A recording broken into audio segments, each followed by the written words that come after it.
Hello everyone, so today's video is going to talk about Olgierd von Everick and the Toad Prince, and I'll be using some Gwent card art to give a synopsis and provide some background before the clips actually play. So the lore between the Toad Prince and Olgierd von Everick is pretty short, so the only thing to know is that in the Witcher universe, if you have enough hatred for someone, you can actually speak a malice into existence, and this malice comes in the physical form of a curse, which is what happened to the Toad Prince. Another thing to note is that these curses can sometimes be undone, but it really depends. And like one of the requirements to undoing a curse is recognizing the curse, because there's a lot of creatures and monsters in the Witcher universe. So it is sometimes difficult to know what is a human-made monster and what is just a monster. Well, that info should be enough. Enjoy the clips.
Halavath, Galavek Karg.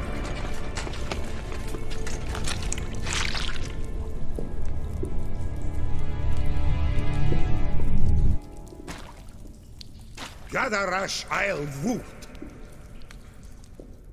Did you know Olgierd was the one to turn the Ophelia Prince into a toad? Did he not mention that bit? Well then, allow me to tell it. Quite a gripping story. Olgierd once loved a beautiful maiden named Iris. Yet, her parents chose to offer her hand to the Crown Prince of Ophir. Olgierd grew to hate the poor sot.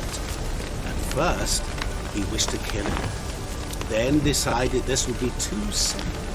So, instead, he condemned the prince to a base life in a toad's bloated corpus.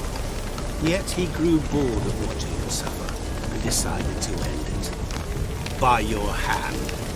What he said about the prince, that true?